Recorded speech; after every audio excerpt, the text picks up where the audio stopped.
So, hey, morning, Tony. Wow, I tell you, this bloody late nights are killing me, man. When, I don't know, when John gets here, I tell you what, let me do the talking, but I don't know what he wants to talk about. I brought my contract file with me. I've got the contract as well. I don't know what he wants to talk about this time. We've already given him a date. I really don't know what he wants to talk about. You know, your guess is as good as mine. But whatever it is, I'm sure he's not going to tell us that we won the lottery, you know. Because this morning when I came in at 7, Corina already told me, you know, he wasn't in a good mood. Well, I hope he's not going to dump a lawsuit on us. What? Lawsuit? As if we didn't have enough on our plates at the moment.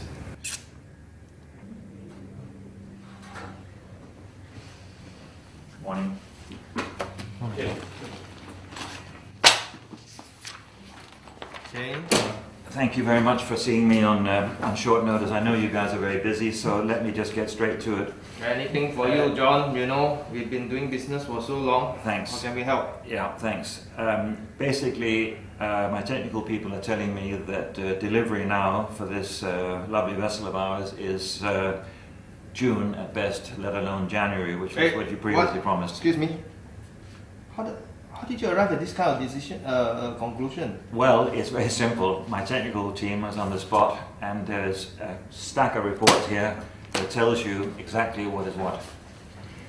These are the latest reports from my superintendent, clearly setting out the very detailed reasons to support our conclusion.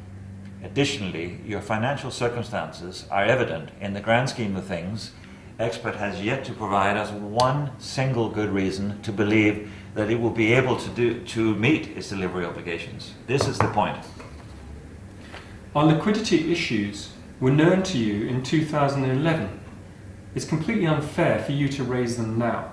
John, I'm sorry to say this, but I don't know how much you're paying your guys. I'm just guessing. What do you it's not mean? very much, you know. I'm sorry, what do you mean?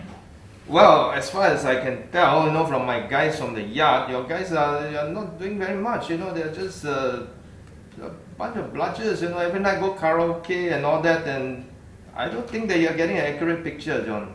You know. You wait until now to tell me this? Well, I presume they would have gotten to you by now, you know. Also, we receive feedback that your guys are very, very difficult to work with, you know. Every time call them, not available, and then they want this thing to be done, that thing to be done. Perhaps it hadn't occurred to you that our people may actually be doing their job and doing it very well, and that it is actually your people who need to reflect on themselves as to what they're doing. This is my point. John, you brought up our company's financial difficulties before. What is the basis of you forming this view? Anthony, you know and I know your company is on the verge of collapse. Everybody in the industry knows this. John, I hear what you're saying, but I just think, you know, between you and me, I don't think it's really very fair of you to come here and rely on all this conjecture and tell me this. My company is doing very well. In fact, it's doing very, very fine. All our certificates are ready, okay? And I'm telling you that we can meet those projected dates. I don't even need to look at this survey report or whatever report you call it. With the greatest of respect, I beg to differ. I've had nothing but wishy-washy answers from your company from the very beginning. Put yourself in my shoes. If you were me and you get these reports, what would you do? You have to question it. Your reputation in the industry, we all know about. I need firm dates and I'm not getting it. That's the point. Nicholas, this is simply unacceptable. To date, your breaches of contract have set in motion a chain of, to say the least, rather unfortunate events, causing me endless grief, numerous sleepless nights. Just put yourself in my shoes. John, I'm curious. What are these events about? Well, for starters, Aspiring had no choice but to offer a substitute vessel to meet our obligations under the head charter party, and that was entered into under our contract. Thankfully, the charter has gracefully agreed to accept the vessel. Well, if that's the case, then the crisis is already averted, right? Sorry, if I can just finish. The charterer had apparently accepted our substitute without consulting the subcharterer. The subcharterer now rejects our substitute. Wow, now I'm very confused. The charterer is a company called Big Oil. The subcharterer is known as Best Shipping. We anticipate that Big Oil will look to recover contribution from us in the event of a successful lawsuit being brought by Best Shipping. Well, that shouldn't be your problem, what? Given that this big oil already accepted your substitute without any qualification, how can they turn around and sue you for breach of contract? I'm confused. Okay, that aside, our substitute vessel was also involved in a recent marine collision with a chemical tanker called Fireball during its anchorage. Excuse me, how is that my problem, huh? At this stage, all we can do is assume that a portion of a big oil's liability will somehow or other be attributed to us. We are in the business of shipbuilding, John, not in the business of making assumptions. And I'm in the business of shipping. I believe in prevention rather than cure. Well, the substitute vessel is fully insured, isn't it? That is not the point. The point is, I do not want the MPA all over me with a huge potential claim being made against us. John, let's get this straight. Accidents happen, alright? Even if Exciting Future were to have been delivered to you prior to the accident, it wouldn't have made any difference, what? They cannot attribute this issue to your late delivery of the vessel. I really don't see the point, Let's get this straight. Your late delivery of Exciting Future, of which we have to pay the price. Your problem. Fine, be that as it may, I just think that you're blowing this out of all proportion, John. Why don't you just... This is not your problem, why don't you just let this big shipping or whatever shipping company, let them sort it out among themselves. Nothing to do with us, what? Nicholas, as I mentioned earlier, the purpose of my visit today is to seek your assistance, to reduce any potential liability that Aspiring may face as a result of these events. So, John, how exactly do you propose that we assist you? Like I said this just now, it makes no difference to me whether the vessel Exciting Future was delivered before or after the collision. So, just tell me exactly how, this morning you contacted my secretary, right? How exactly can we assist you? And one thing, I must make very clear, we are not responsible, okay? Nicholas, the collision, much like the potential contribution that I described before, is merely the tip of the iceberg. I have yet to discuss all of this with our financiers and to ascertain what our liability actually will be. Fine, go ahead. Under that agreement, the bank took security over Exciting Future, as well as all future income generated by it. For all intents and purposes, the payments, therefore, are not going to be cheap.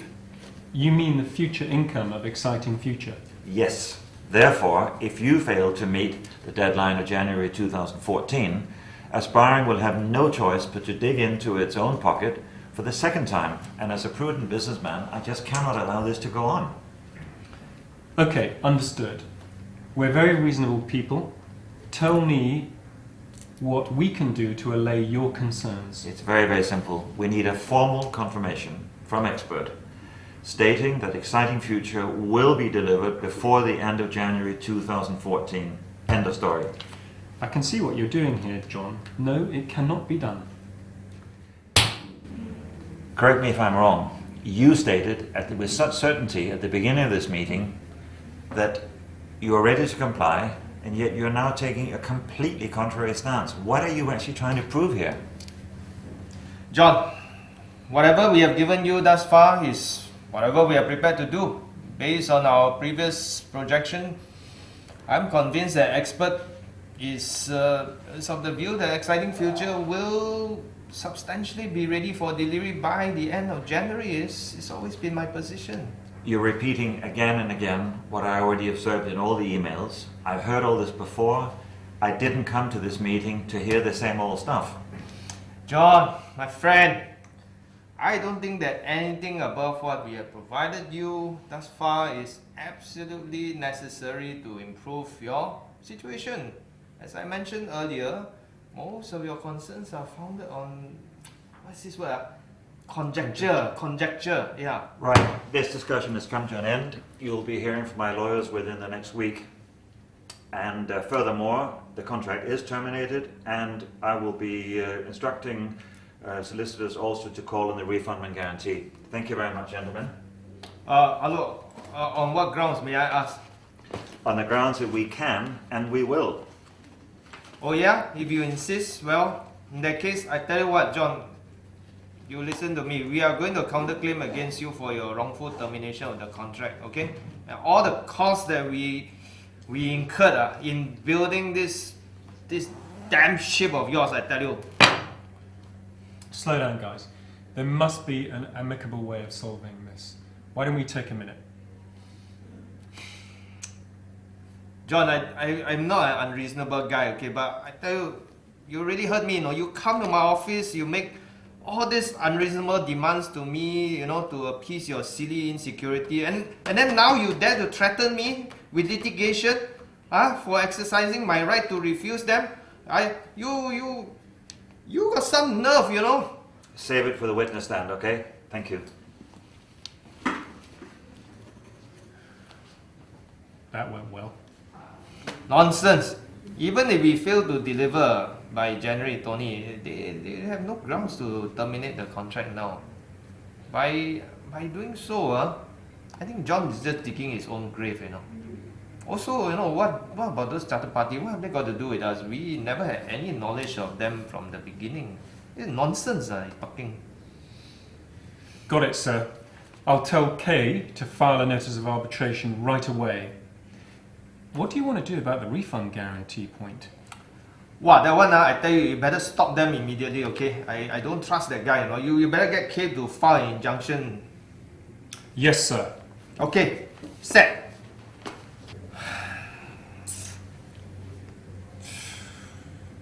伤脑筋。